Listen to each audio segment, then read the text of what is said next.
Jesus é o divino agricultor e nós somos a lavoura. Mas quando despertarmos a nossa consciência e com ele nos fizermos um, nós seremos agricultores também, porque assim pronunciaremos a semelhança de Paulo de Tarso. Já não sou mais eu quem vive, é o Cristo que vive em mim. Então Jesus, o divino agricultor, e a arte de semear é a nossa temática de hoje. O César Ayala é quem nos conduz amorosamente até vocês. E a Maria da Cruz, de Imperatriz no Maranhão, é que vai versar sobre a temática nossa convidada especial, nossa amiga de milênios, uma alma irmã, uma eterna amiga. Deus vos abençoe, netos espectadores, empresas e emissoras parceiras, corações solidários e fraternos, que são a causa do nosso existir. Que a paz do Cristo nos envolva neste instante, que os benfeitores, amigos, nos inspirem, que a nossa consciência nos intua, que os elementais e agentes da natureza nos sustentem nesse ideal do amor, de verdade e luz. Maria da Cruz, seja muito bem-vinda, que a paz seja contigo sempre. Assim seja. Então você fica à vontade.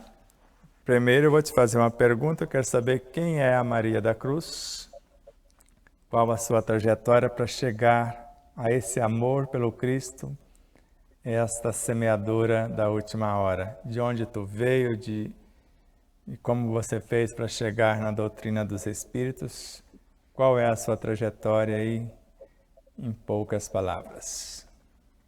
Boa noite a todos. É realmente gratificante poder estar nessa plataforma, abrindo a janela para o universo, né, nesse bate-papo virtual. A Maria da Cruz nasceu numa cidadezinha do Piauí. Desde 6 anos, ela lidava com a percepção daqueles que não tinham mais corpos.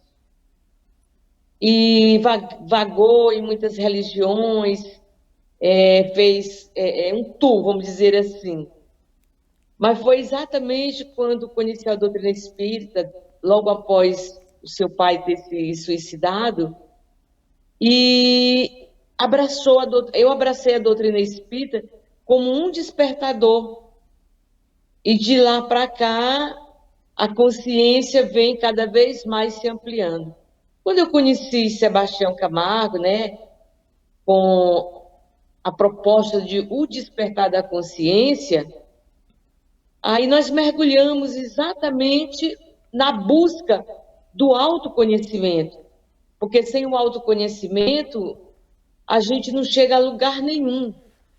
Enquanto a gente está indo para fora, vamos dizer assim, eu costumo dizer, parece que há sempre uma areia movediça, mas quando a gente mergulha para o autoconhecimento, que é o que a questão 919 do Livro dos Espíritos nos ensina, aí a gente vai.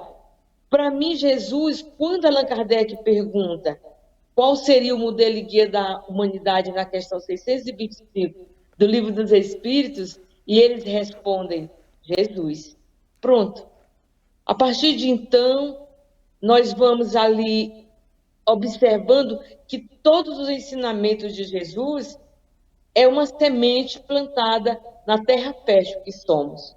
Muitas vezes ainda não dá frutos por conta das inúmeras encrencas que a gente enfrenta, não busca o aprimoramento propriamente sim. Quando o tratado da parábola do semeador, que eu acho assim fantástico, Jesus semeou livremente a mesma semente, porém nem todos os solos receberam a semente por igual. Então, falar desse agricultor, trazer gotas homeopáticas à luz do Evangelho, nós viajamos em vários momentos. A parábola do semeador encontra-se no capítulo 13, né? Nos versículos 18. E no Evangelho segundo o Espiritismo está no capítulo 17, a parábola em si. Mas nós não vamos trazer aqui a interpretação dos solos, porque é bom que cada um busque exatamente ir lá no capítulo 17, né? Buscar essa compreensão da parábola. Quando Jesus convida aqueles que estão assim, digamos que ele convida para trabalhar na seara, convida Pedro e fala: Pedro, pescador, vem me ajudar a pescar almas. E ele saiu a semear ideias, as parábolas, a simbologia dessas parábolas, as metáforas usadas, tudo isso são sementes. Quando a gente se desperta para um momento de reflexão sobre de onde viemos, para onde vamos, por que aqui estamos, a gente abraça os princípios da doutrina espírita, porque é nesses princípios que a gente vai mergulhando a compreensão. Então, Jesus, como agricultor divino, quando Amélia Rodrigues, a benfeitora, em um dos seus livros, ela diz que os ensinamentos de Jesus estão impressos nas páginas da natureza.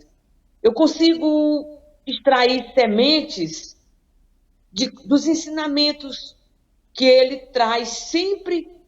Por exemplo, quando ele chega à beira do poço, na Samaria, e começa o diálogo com a samaritana, ele pede água e ela responde: não falo com estranhos, pois tu és judeu, e aqui é proibido falar com estranhos. E ele diz: mulher, se tu soubesse quem te pede água, eu te daria água e tu jamais terias sede. Aí foi uma semente de fé e de confiança, porque a simbologia mesmo do agricultor divino é quando ele diz: se você tiver fé do tamanho de um grão de mostarda, transportará montanhas. Eu passei por muito tempo refletindo que montanhas seriam, porque as montanhas propriamente que a gente consegue enxergar pelo lado externo, é muito difícil para a gente transportar, a não ser aqueles que vão escalar. Mas quando descobrimos que a montanha que Jesus referia, a fé raciocinada, é as dificuldades, que nós não vamos chamar de dificuldade, mas sim de desafios. E à medida que nós vamos semeando a confiança, não estou falando da fé cega, da fé infantil, da fé emocional. Eu quero falar da fé raciocinada, como nos ensina Kardec, aquela que bate frente a frente à razão. Então, o agricultor divino, em todos os momentos, ele traz uma semente. Quando eu deparei com uma frase do Tim Vanessa que diz que a dor da semente é o parto, aí a gente entra num processo de transformação. Quando a semente está brotando em nós, aí vem a transformação, a autotransformação, no autoconhecimento. E por aí nós vamos semeando, porque Jesus semeia. Hoje nós temos uma temática de trazer as gotas homeopáticas do Evangelho. Quando ele convida o cego a deixar a capa e seguir, já era para transformá-lo num agricultor igual a ele, porque em todos os momentos ele sempre dizia: você pode fazer o que eu faço e muito mais. Ele dizia isso aos discípulos. Com certeza. E até estava hoje diagramando o segundo livro, uma ajeitada na diagramação, que deu algumas situações, nós estamos corrigindo. Aí, num dado momento, falava muito dele, Jesus, o Cristo de Deus. E nós temos um mecanismo para comunicar com ele, para pedir as diretrizes, que é o que chamamos de oração. Eu até mandei para a Neuza, que chamou a atenção, porque às vezes você escreve e às vezes fica meio assombrado quando você vai ler o que escreve, porque nunca estamos sozinhos. E ficou assim, para que a gente comece o nosso diálogo mais amplamente. Na oração temos o instrumento. No Evangelho, a matéria-prima e a lei. Na mente, o laboratório. Nos pensamentos, os arquitetos. Na vontade disciplinada, a gerência esclarecida. Na consciência, o diretor e a força cáusica do nosso existir. E no primeiro livro nós colocamos que o Cristo é a essência que nutre e norteia a nossa consciência. Porque se somos célula do teu corpo, eu fiquei imaginando, hoje compreendo, por que ele pediu água para a samaritana. Porque nós colocamos essa passagem também no segundo livro, com Carlos Torres Pastorino. Porque nós sabemos que o perispírito se nutre da promoção do corpo. Por isso que as nossas virtudes... Pode falar. Em outras palavras, isso que você está trazendo é como se estivesse dizendo assim: somos uma terra sendo adubada para receber as sementes, correto? Correto. E quando ele passa os ensinamentos, no caso da samaritana, ele já estava ali. Até ele chegar lá no poço de Jacó, tem todo um histórico preparado. É como se a gente observa, Sebastião, cada vez que eu observo nas passagens dos ensinamentos de Jesus, como as sementes trazidas para o nosso entendimento, vamos dizer assim, essa lavoura que nós precisamos aprender, porque quando ele semeou, que está lá na metáfora da parábola do semeador, são 6 tipos de solo. Ele semeou por igual. Porém, são 6 tipos de solo e cada um foi dando de acordo com a capacidade. Eu sinto e vejo na oração exatamente o canal onde a gente se canaliza com a fonte criadora, que essa vai jorrando para que as sementes do Evangelho, dos ensinamentos que edificam, dos ensinamentos que transformam, nós vamos deixando, como é que eu digo? Deixando brotar. E como agora as pessoas usam muito, porque estamos na transição planetária. E quando fala isso, mais ou menos de uma maneira assim, na visão externa. E eu creio que nós estamos na transição planetária interna. Nunca se recebeu tantas instruções, né? Hoje eu estava falando com uma amiga que ia, né, fazer a live para o Despertar da Consciência, e ela mandou a foto. Tu não acredita, eu comprei esse livro lá na livraria do centro hoje. Porque outro dia eu pedi para pedirem o livro lá para a livraria, que eu ajudaria a vender, porque eu ia informando. Eu não vou dizer que eu já estudei ele assim, porque é muita informação. É uma enciclopédia nossa, é uma biblioteca.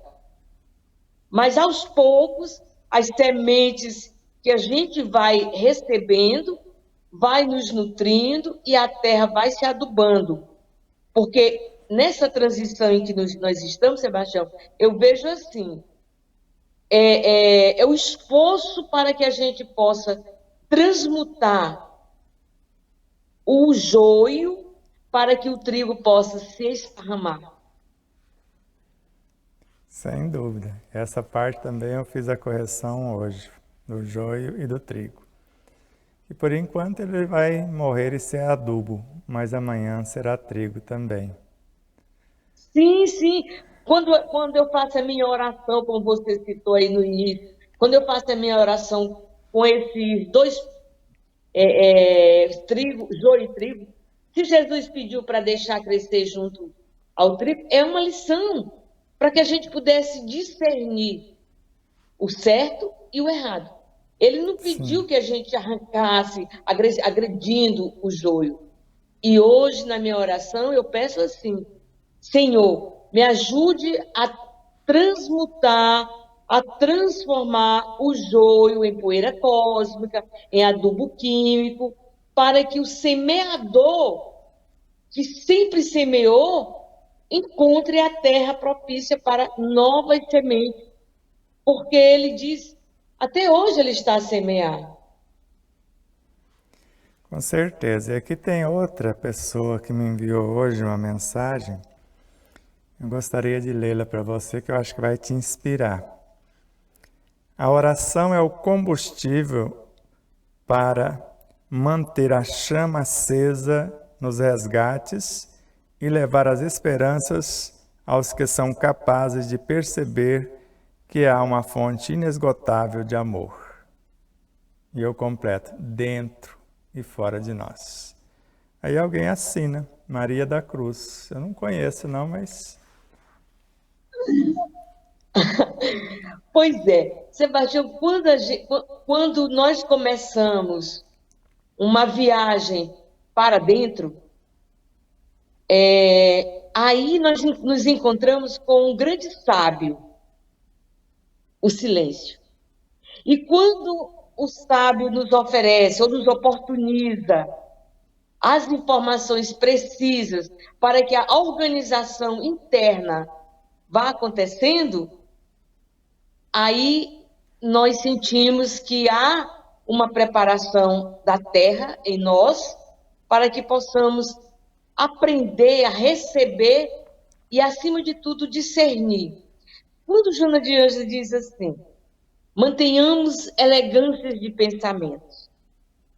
E é exatamente na elegância dos pensamentos que a oração vai fazendo um efeito de, como é que eu digo? Um efeito assim de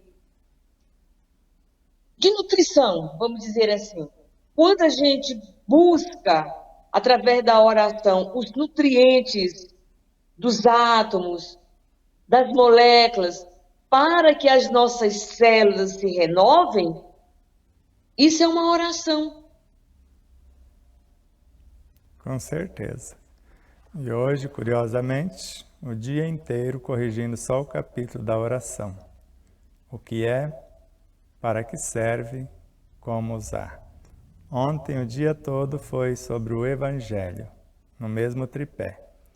O que é o Evangelho, para que serve, como usar. Amanhã eu farei a parte da bioenergia, no mesmo tripé.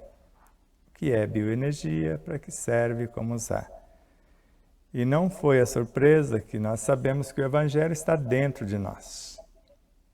É uma força, vitalidade e vida, segundo Joana de Ângeles.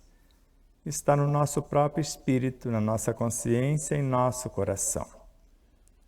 E a oração é um mecanismo por meio do qual você coloca ele em ação. E o resultado é a bioenergia.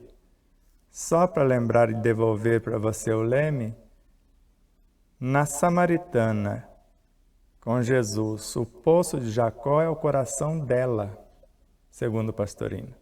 Então ele chegou no coração dela e pediu água. Ele disse, o que você já tem? Eu joguei a semente. O que você já produziu? Eu tenho fome. porque ele semeia em nós e colhe. E de acordo com o que ele vai colhendo, isso foi a primeira coisa que eu enxerguei na Bíblia. Ele vai colocando nos celeiros o nosso patrimônio cultivado. E quando nós voltamos para casa, ele entrega o seu patrimônio. Quando não entrega, por aqui mesmo. Porque se Allan Kardec, num dado momento, no Evangelho segundo o Espiritismo, narra que a felicidade não é deste mundo, em obras póstumas ele diz que pode ser deste mundo, desde que nós tenhamos a conduta diferenciada. Mas eu vou ali para a proa e você assume o leme do barco e eu vou ficar olhando a paisagem. Qualquer coisa você me chama. Nessa colocação aí do Allan Kardec, e, aliás, quando fala que a felicidade não é deste mundo, à medida que nós vamos buscando uma compreensão do Evangelho em nós, eu aprendi uma certa feita, você falou assim, nós podemos realizar o culto do Evangelho no lar, descascando batatinhas, lavando louças, molhando plantas. Eu nunca esqueci, eu faço Evangelho todos os dias, não com aquele ritual, né, mas fazendo sempre com a observação da grandeza que o Evangelho vai nos preenchendo. Quando fala que a felicidade não é deste mundo, eu posso afirmar agora, com toda segurança, que não é do mundo externo, mas é deste mundo, sim. Quando dentro de nós a semente vai brotando, vamos dizer assim, e a gente vai observando os brotos por todos os lados, que seja uma criança que tomou um rumo por conta de um aperto de mão que você deu, que seja um ancião. Eu vejo isso numa grandeza que o Evangelho vai sendo aquele roteiro. Quando eu costumo dizer assim, ide para a luz. E aí eu acrescento, a luz é Jesus. Quando ele se faz, eu sou o caminho, a verdade e a vida. Quando a gente depara com essa chave, porque o eu sou, são chaves que estão lá na Bíblia. Mas nós podemos acrescentar na frente exatamente a capacidade que nós vamos despertando para ir semeando o bem. Quando uma conversa com um terapeuta transpessoal, o doutor Alberto Almeida, e eu falando da vontade de explanar sobre o Evangelho, mas eu não me sentia nessa competência de palestrante. Ele, Maria, fale com suas palavras, com seus sentimentos, estude o Evangelho e repasse em gotas homeopáticas. Você tem condições de fazer, eu para receitar as gotas homeopáticas, eu elaboro uma receita. E você já tem a receita pronta, que é a do Evangelho. E aí nós, né, passamos a fazer os estudos e falar em locais onde tem permissão para falar para algumas pessoas. E eu lembro, eu vou trazer aqui isso, porque o ensaio, quando eu vi, meu Deus, eu não tenho essa competência de estar falando isso ou aquilo. Mas quando a gente pega a segurança do Evangelho e quer ler páginas, falar do que leu, do que sentiu e do que vive, a gente se enche de coragem. Eu creio que isso são sementes de amor semeada por Jesus. Certa feita lá em Carolina, num desdobramento, você me levou até o centro de Carolina. E aí, quando chega na frente, você me põe de frente para a plateia. Só que quando eu olhei a plateia, as cadeiras, era eu que estava sentada em todas elas. Daí eu entendi que eu preciso falar para mim. E quando a gente fala em voz alta e outros escutam, aí já é outra história. Sementes que estão sendo semeadas, que o agricultor divino deixou para que nós pudéssemos despertar uma consciência objetiva em ajudar a semear para que a gente pudesse aparar as arestas, soltar as escamas, e assim o Evangelho vai preenchendo todas as lacunas do nosso ser. Eu E aí? estava imaginando exatamente isso. Na obra de Miramês, você encontra, principalmente em os horizontes da fala, da mente e da vida, e o hálito divino é o mecanismo por intermédio do qual Deus se faz presente em todo lugar, a onipresença.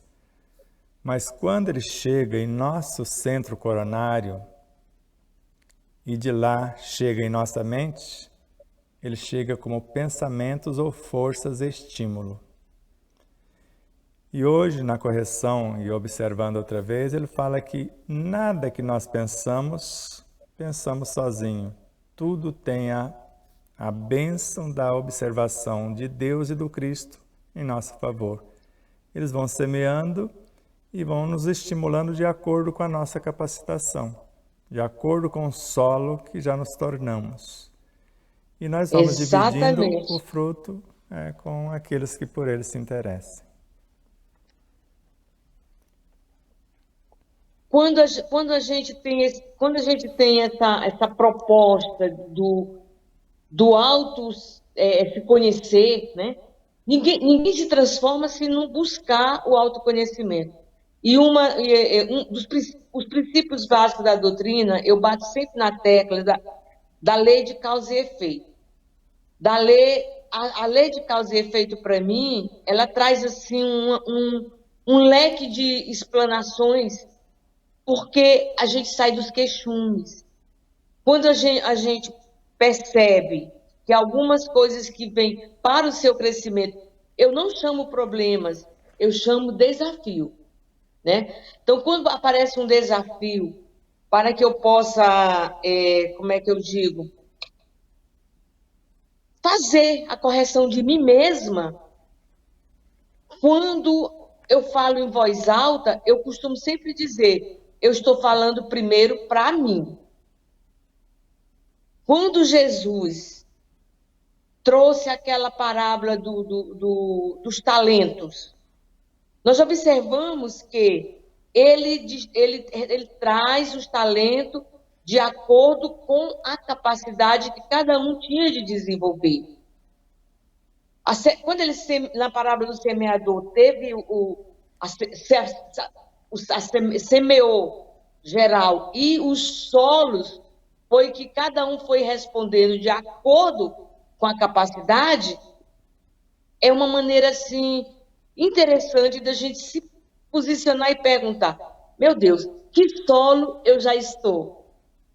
Eu estou aquele que fica entre os espinhos, eu sou aquele na beira da estrada que os pássaros vêm e comem a semente, eu sou aquele solo que dá entre as pedras, que sufoca, que não enraiza, ou eu sou aquele solo que já dá 30%, ou 60%. Com certeza eu ainda não sou o solo 100%, mas chegaremos lá. E hoje eu estava pensando, né, na minha amada mãezinha, que teve uma época que ela ficou em coma praticamente quase 60 dias. No tratamento geral que ficou no hospital, mas só em coma ficou 16 dias. Só que antes, ela pedia a Deus na oração para morrer, para levá-la. E quando ela volta, a primeira frase, a vida é um tesouro precioso que merece ser vivida cada segundo. E hoje eu fiz um incremento nesta frase, porque eu falei algumas páginas do livro só falando da vida, o que é a vida nessas expressões. E aí, para homenagear a minha amada mãezinha, eu falei, se fosse possível sintetizá-la, a vida, em apenas uma frase, ante a oportunidade de tão grandioso ensejo, diríamos que, aí abre aspas, agora é ela, a vida é um tesouro precioso e deve ser vivida intensamente cada segundo. E aí eu complemento, fecha aspas, cada segundo, mas como? Sem a presença do murmúrio deselegante, sem o enojamento da lamentação desoladora ou a injustificável procrastinação inoportuna. Porque viver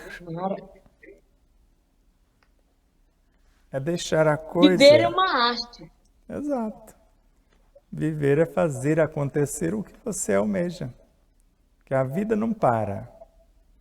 É dinamismo perpétuo. Se você insiste em parar, a roda do progresso te atropela. Mas segue em frente, eu estou te ouvindo. Quando eu gosto quando o poeta Leon Denis, para mim ele é um poeta. Leon Denis fala que o princípio dorme no mineral, sonha no vegetal, se agita no animal e desperta no homem. A gente sabe que não são dias. Só Deus sabe a escala da evolução de um tempo para o outro. Porém, nesse tempo que nós estamos, onde já aconteceram tantas coisas, tantos despertares, eu nunca vi tanto conhecimento em torno do ser em si, do respeito, não só o espírito propriamente dito, que esse veio para realmente se burilar, mas fisicamente, através das respirações, através das meditações, mas acima de tudo, através da oração. Como eu aprendi com você, que oração é hora de arar a ação. Com certeza, hora de ação. Miramês, Joana de Ângeles, Emmanuel, todos eles têm uma visão que vai se completando a respeito da oração. Miramês fala que a oração é o seu trabalho de ascensão. Joana fala que a oração é o mais perfeito mecanismo para planificar-se na ação. Emmanuel fala que a oração começa na feição de simples desejos.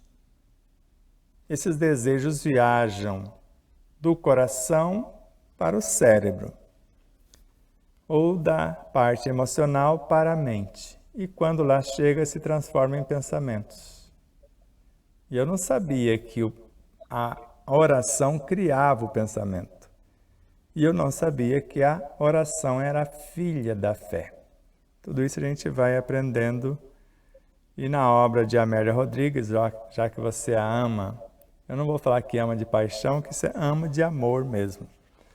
Então, quando ela narra lá nos Caminhos de Jesus, o Anjo da Misericórdia, que ela mostra que virtudes são entidades de alta hierarquia, até porque se não fosse Cáritas, não teria confessado no Evangelho segundo o Espiritismo, pelo menos afirmando por 3 vezes, eu sou a caridade.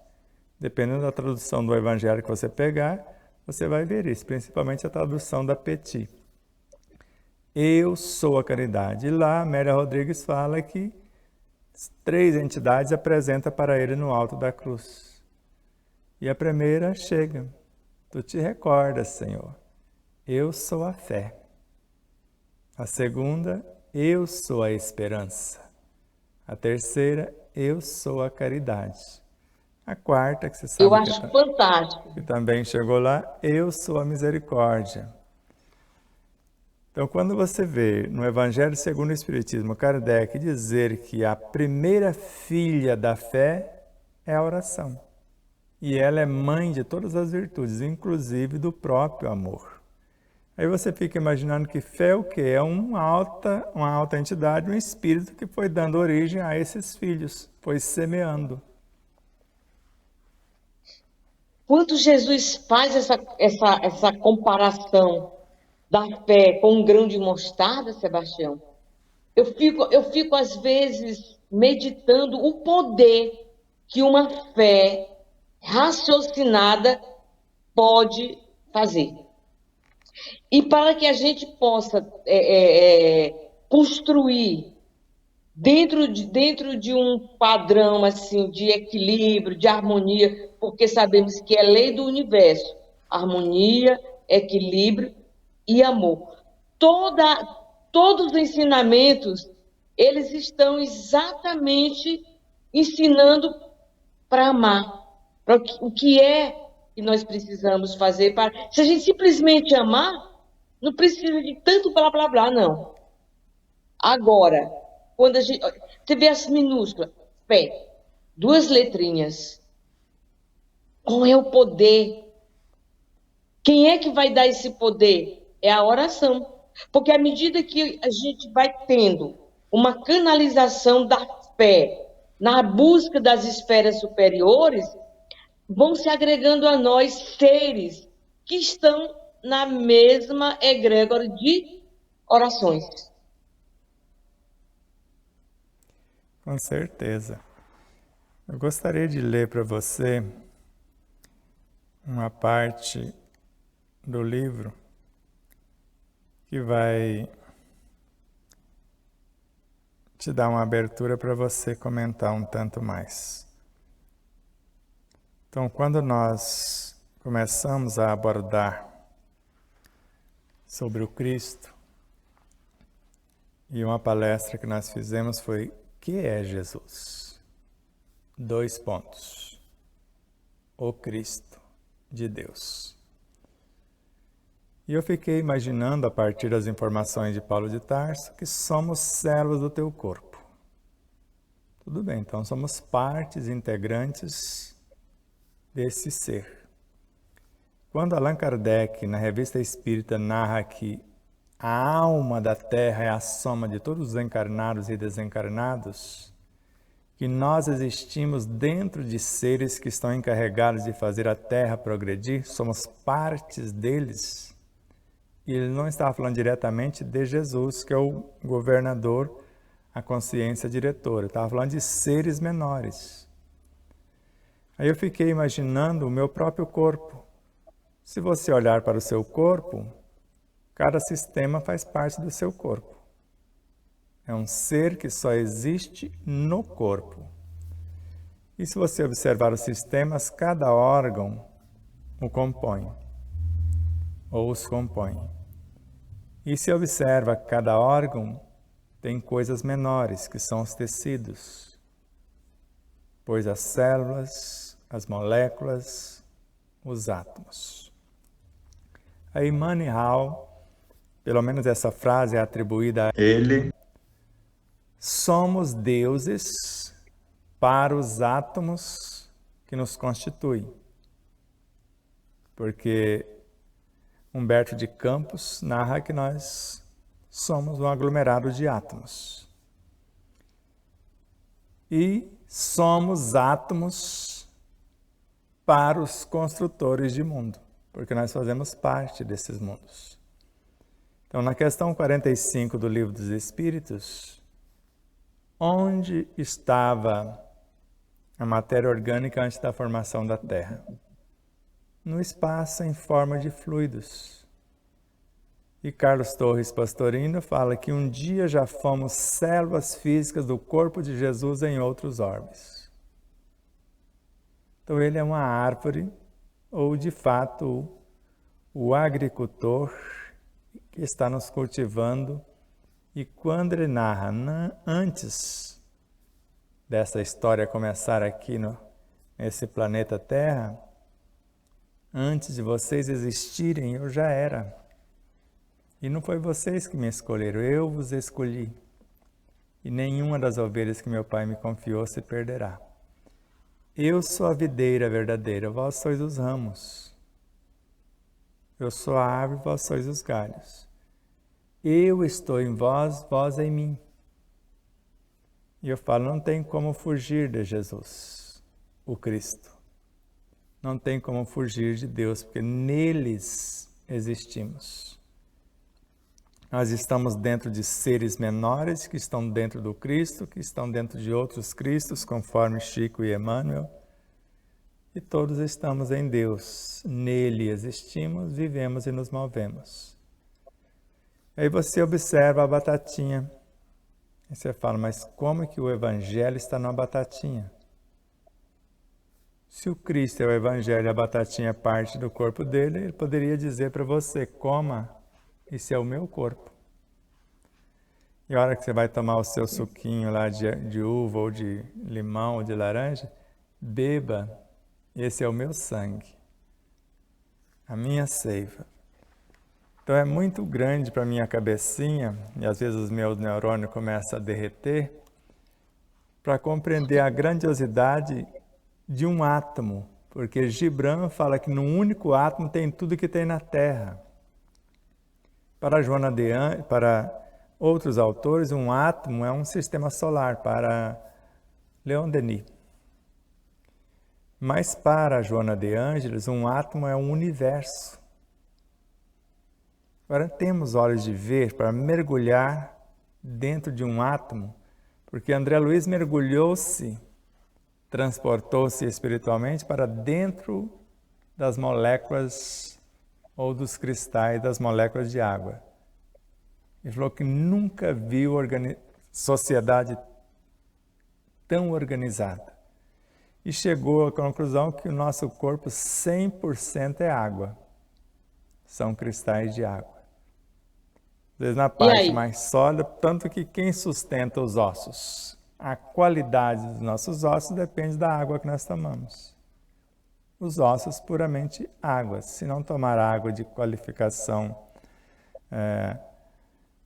à altura da necessidade do corpo, por isso que nós vamos perdendo a resistência óssea. Mas a convidada é você. Só estou te... Sebastião, essa explicação que você trouxe, ela foi assim ampliando. Voltando aqui à questão da água, né? Quando ele fala para a samaritana, se você soubesse quem te pede água. Quer dizer, aí está inserido uma grandiosidade que você acabou de resumir aí. Agora, eu vou mais assim, como é que eu digo? Quando Jesus, naquela passagem, que agora eu não sei bem onde é que está, mas ela é conhecida, que ele diz que todas as vezes que você fizer para alguém alguma coisa, é para ele, do bem, é para ele que está fazendo. Onde tem aquela colocação? Se tu me viu nu, me viu preso, me viu com fome, quer dizer, aí a grandeza deles semear esperanças. Porque se a pessoa está ali numa situação triste, mas Jesus dissera, eu estou em cada um filho do Pai, nós somos iguais. Naquela passagem, quando ele começa, que chega para dizendo que ele estava conversando com os discípulos e disse, tua mãe e teus irmãos estão aí. Daí começou uma semeadura muito interessante, quando ele dissera, quem é minha mãe? Quem são meus irmãos? A abrangência dessa fala é grandiosa demais. Ele já estava ali semeando coragem, fé, esperança.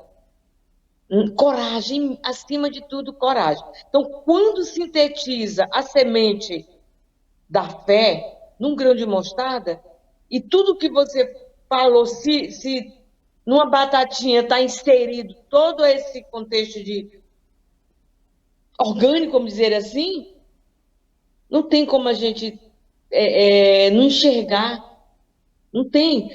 Uma passagem que me encanta também é naquela que ele chega na casa de Maria, Lázaro e Marta, e Maria vai para a sua frente ouvir as conversações, a pregação que ele estava fazendo.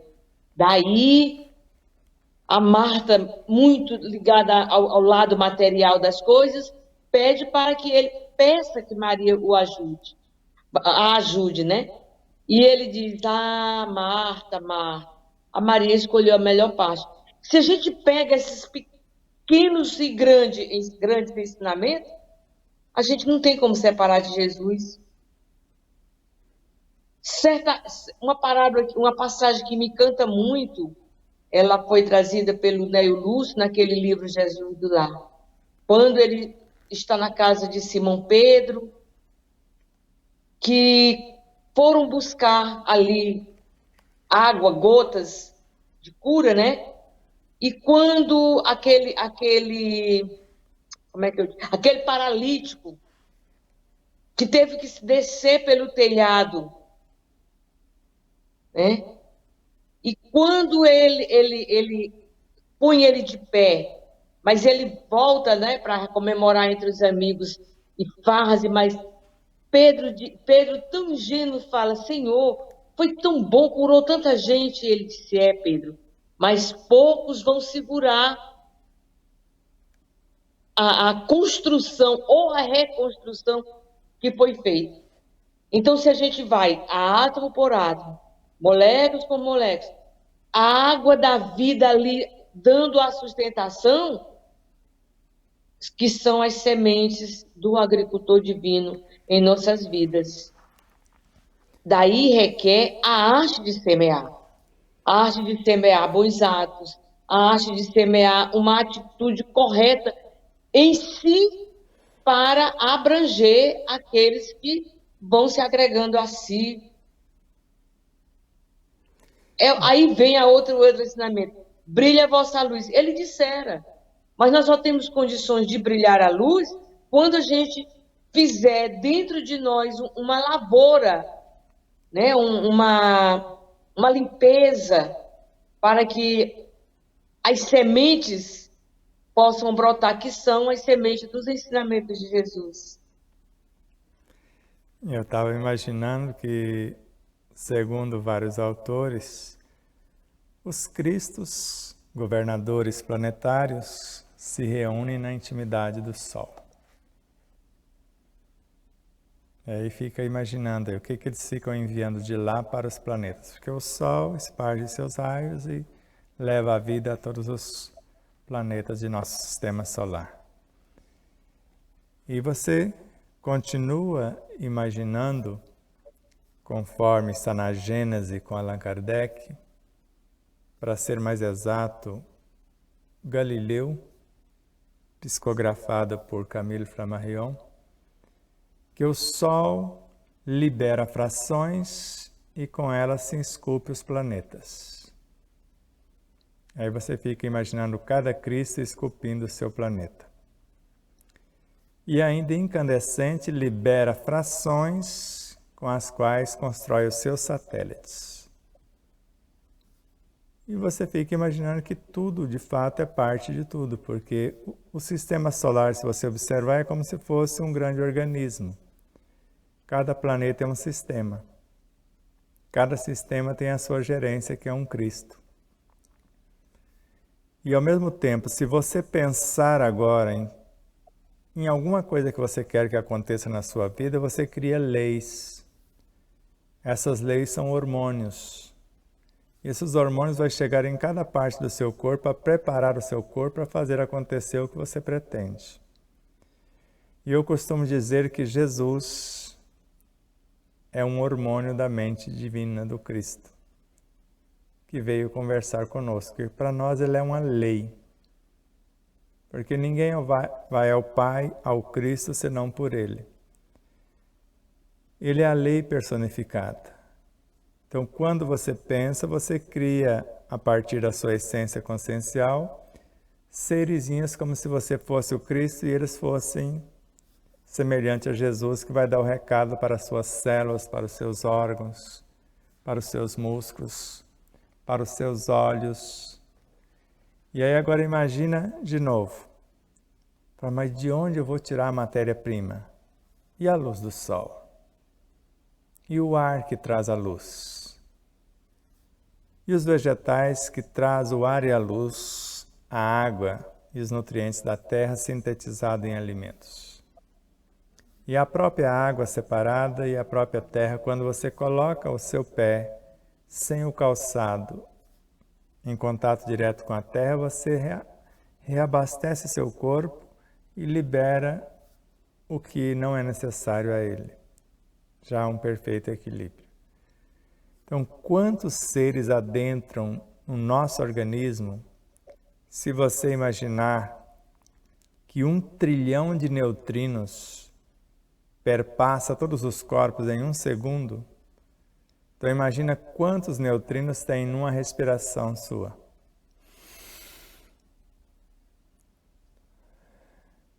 E É agora, muita coisa para agora imagina, a gente digerir. exato, quantos outros agentes da natureza, porque o ar traz as fragrâncias, traz a essência de toda a natureza no ar. Por isso que ele nutre o corpo em mais de 70%.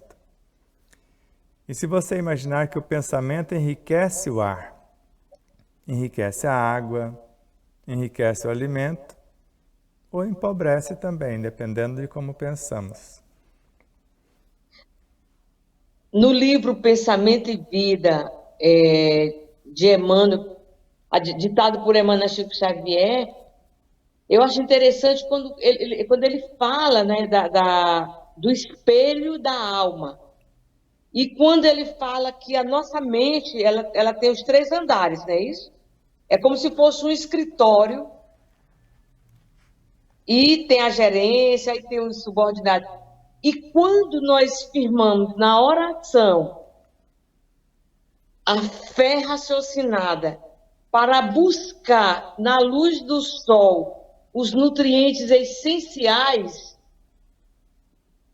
a gente não sente a fome animalizada, mas sim a fome leve para ainda ter condição de ficar sem aquele peso que a gente sempre carregava pelas cumilanças, né? Hoje em dia a gente está aprendendo que tem um vídeo de um médico que está rodando por aí sobre a oração e ele relata, né, a importância da oração nas horas de cirurgia. Então, a oração com a fé raciocinada já é um alimento que traz os nutrientes da natureza para reabastecer as nossas células, né? Dando um comando. Porque quando a oração é a entrega com a confiança, ali tem os comandos que vão se alojando, se agasalhando, para que o nosso sistema, todo ele, tenha o equilíbrio. Desde a primeira vez que você falou do tamanho dessa fé, quando nós de fato temos o conhecimento, e no livro nós colocamos mais 2 fés, se assim podemos dizer. A fé raciocinada, filha da razão. Mas colocamos uma que é mais potente do que ela, a fé vivenciada. Aquela que Engraçado, você se você começou a torna. falar. E aí eu tenho mais Você começou outra a falar ainda. e veio. Tem a fé inquebrantável, aquela que você tem tanta certeza que você se entrega ao holocausto. Então, quando você tem a fé raciocinada, que está seguro dessa fé, aí vem a outra fé, não é isso? Que é a razão, né? E depois a vivenciada, porque aí você pega o trilho para seguir rumo às plataformas que nos leva aos degraus da evolução. Mas isso tudo está na arte de semear. Com certeza. Eu costumo dizer que com a fé raciocinada você sabe, porque ela é a base dela, é a compreensão perfeita daquilo em que se crê. E com a fé vivenciada você é. Numa eu sei, na outra eu sou. Como Jesus disse, eu sou a luz do mundo. Eu sou a porta das ovelhas. Quando tivermos essa fé, nós podemos dizer isso também. Somos deuses, foi ele que disse. E eu fico imaginando quando você pensa, na visão de Kardec, você está interagindo com todas as suas vivências. Imagina a sua trajetória que tem quase a idade do universo, porque Joana fala isso, que nós temos quase a idade do universo. Imagine com quantos seres você está interagindo com toda a sua história. Só que não é só com eles, com todos os seres dentro de um mundo e com todos os seres em todos os mundos. Por isso que um pensamento interfere no conjunto.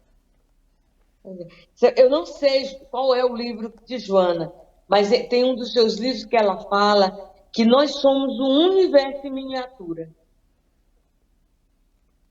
Sim. E eu fiquei raciocinando. Então, tudo aí que você falou, dentro de nós, tudo que tem no universo está também dentro de nós. O que nós precisamos é reconhecer e zelar.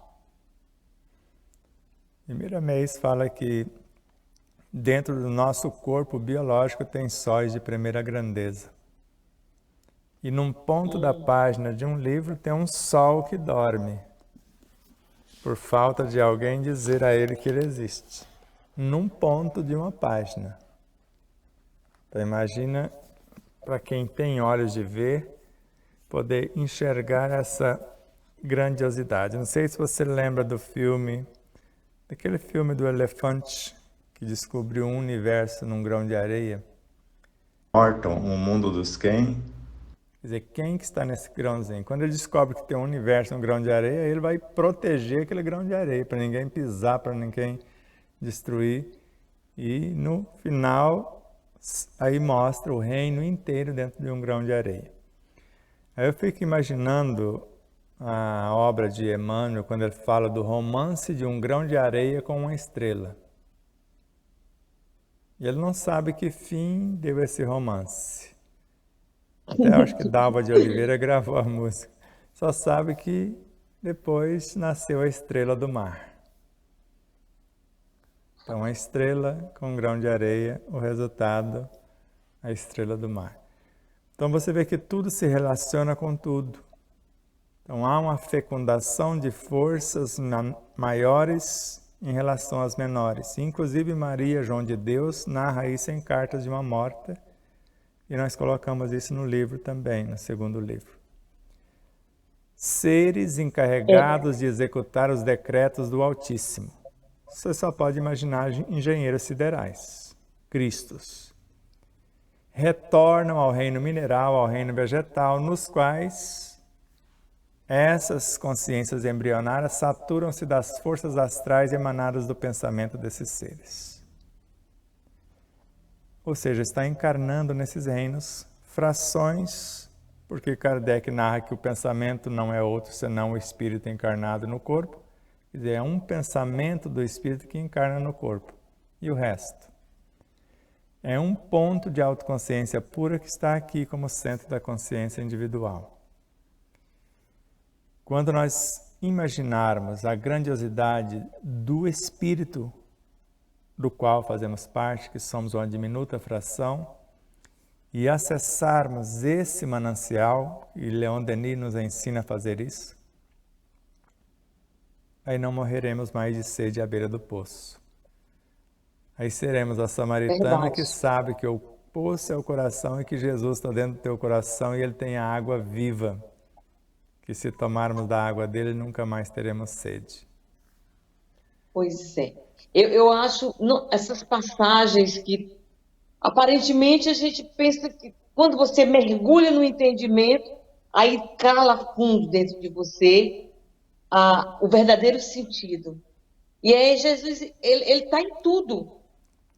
Quando ele diz que o corpo dele, cada um de nós temos uma centelha desse amor dele, e nós, quando ele diz eu e o Pai somos juntos, quando ele fala que tudo que ele faz, nós podemos fazer e muito mais, isso é uma entrega, Sebastião.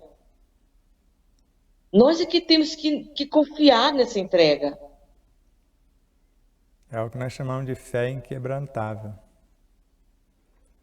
que os apóstolos, de alguma maneira, porque antes eram discípulos, depois eu falo que eles são apóstolos mesmo, não é só...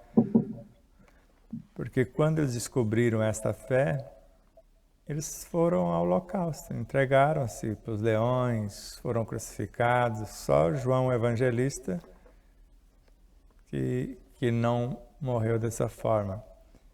Mas ele tinha uma missão, algo a fazer a mais. Por isso ficou até quase 100 anos de idade, me parece. Mas você quer fazer... Aí nós... Pode falar.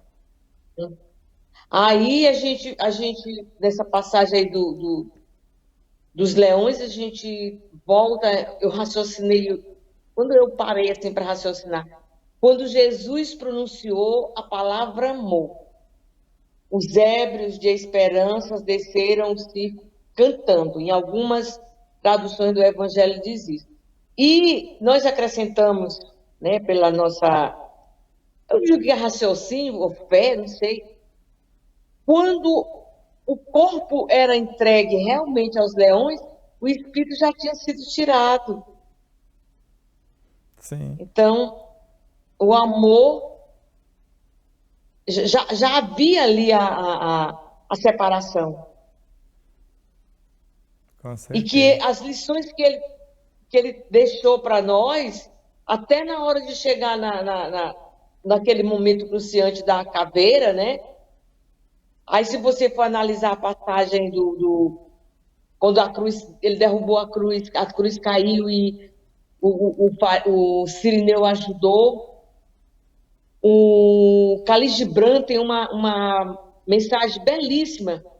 E quando eu estava lendo essa mensagem do Khalil Gibran, parece-me que é no livro Profeta, eu consegui, assim, como se estivesse captando que até aquele escorregar da cruz era o ensinamento que ele queria dar para nós, como mostrar que havia sempre um Cirineu a ajudar a carregar a cruz.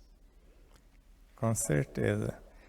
Nosso papo poderia a noite inteira, mas eu vou ler não de Leon Denis, mas para você, que é do senhor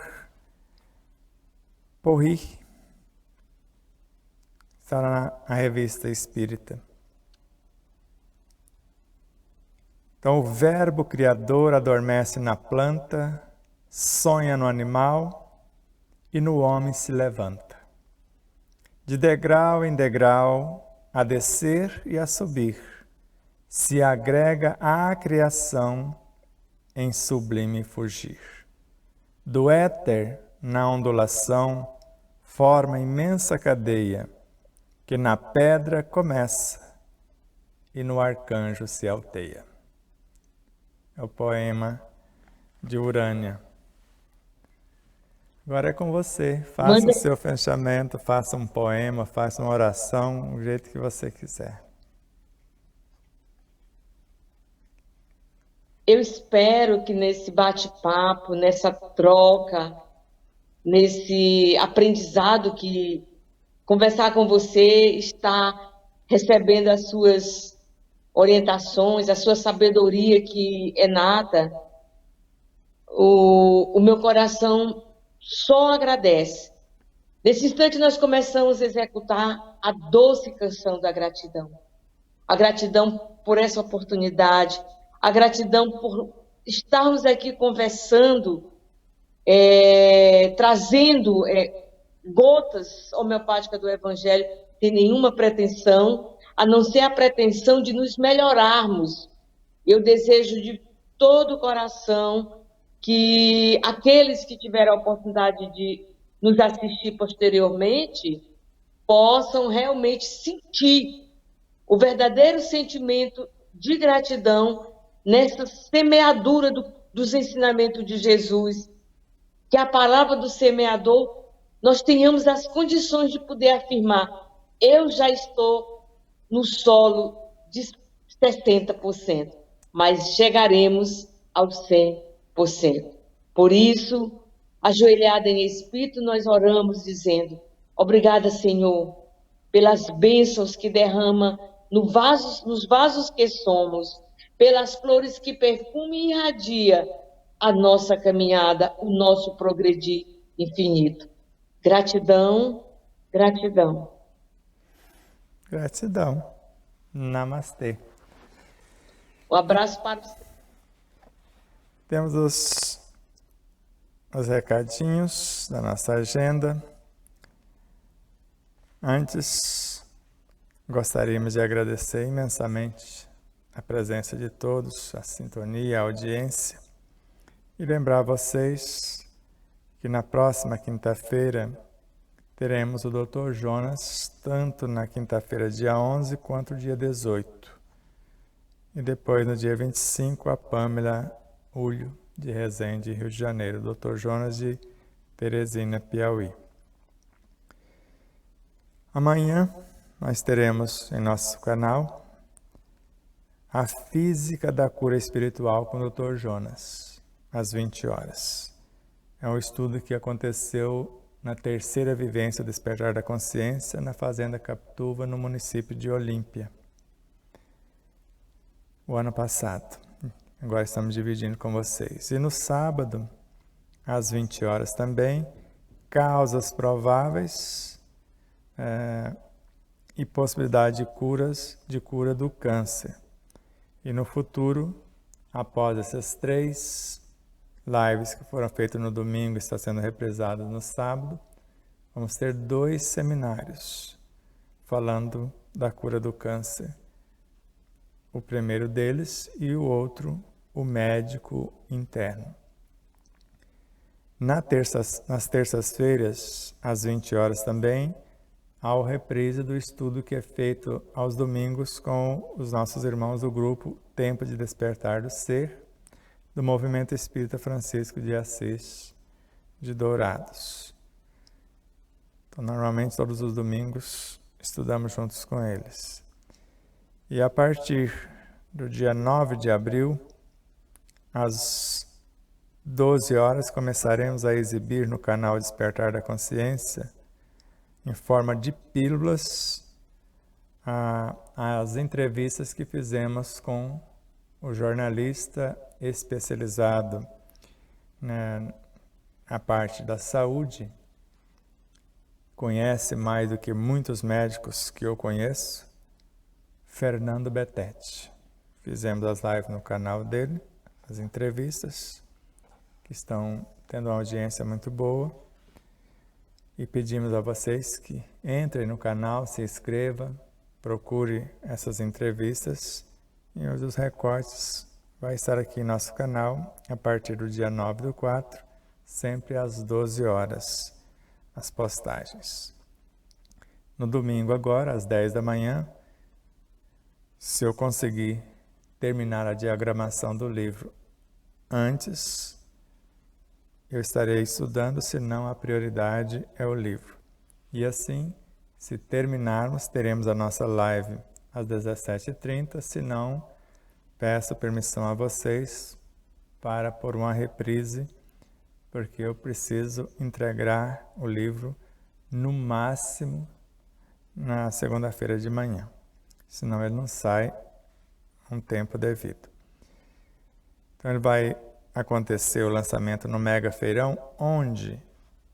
Em qual cidade? Em Santo André, na Grande São Paulo. O local, 1º de Maio, Futebol Clube. Qual o endereço? Avenida Portugal, 79, no centro de Santo André. Maiores informações, com quem você pega?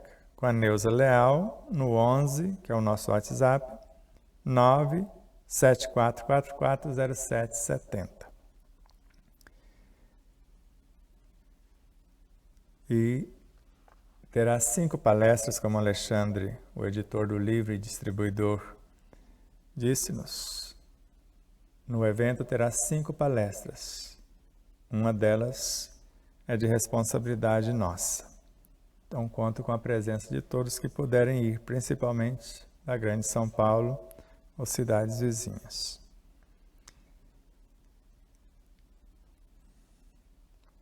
Então, a 4ª vivência, o Despertar da Consciência do município de Olímpia, na Fazenda Capituba, acontecerá entre de 2 a 4 de agosto próximo.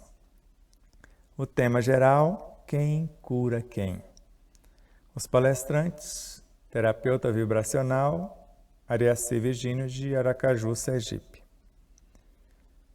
Terapeuta holístico, médico, cientista,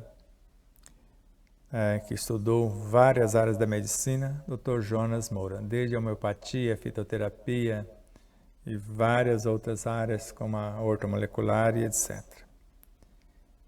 E o Crispim Lúcio, que foi professor universitário, estudioso do Evangelho do Cristo, das obras de Carlos Torres Pastorino, e agora ele fará as apresentações, ele é de Jaraguá, Goiás, baseado na obra de Hermance Defoe, Diálogo com os Sentimentos. Então aguardamos vocês, e se quiserem reservar vossa vaga, ligue para Elizabeth Henrique no 18 99720 1184, para Lúcia Parra 14 98226 0019, ou com Isabel 17 98169 9889. Teremos uma palestra presencial no dia 30 de maio,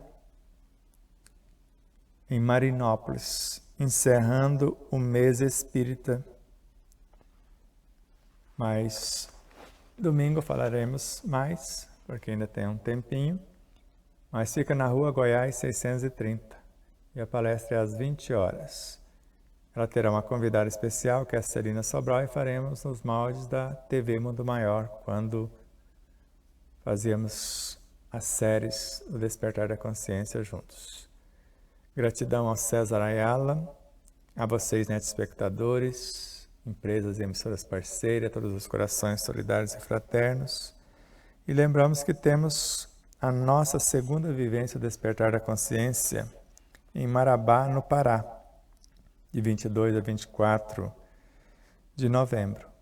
Só que da nossa região de Três Lagoas até Campinas, já tem 10 ou 11 pessoas aqui de Mato Grosso do Sul ao estado de São Paulo, para irmos para Marabá. Já está tudo certo, vamos fazer uma festa. E o tema: o conhecimento desperta e a vivência liberta. Os palestrantes: Dr. Jonas, Crispim Lúcio, Dr. Ana Riso, José Benedito, que é o anfitrião, e vai falar do projeto Babassu, do qual ele é o autor, físico quântico, cientista, mais de 40 anos de estudo, sempre criando as suas possibilidades de amenizar o sofrimento e levar divisas riquezas para a nossa nação. Deus nos abençoe mais uma vez e nos faça sempre instrumentos de sua doce e amorável paz. Até sempre. Namastê. São do Grupo Espírita de Luz de Frutal, Minas Gerais. Estamos ainda nas plataformas de áudio Spotify, Google Podcast e iPhone Podcast. Não deixe de compartilhar nossos conteúdos diretamente das nossas redes sociais para facilitar a divulgação e, ao mesmo tempo, auxiliar o crescimento dos canais. Não deixe de dar o joinha nos vídeos do YouTube, porque aumenta a relevância do canal, já que o maior número de pessoas irá conhecer o conteúdo pelos vídeos, que serão exibidos com mais frequência. Gratidão a todos.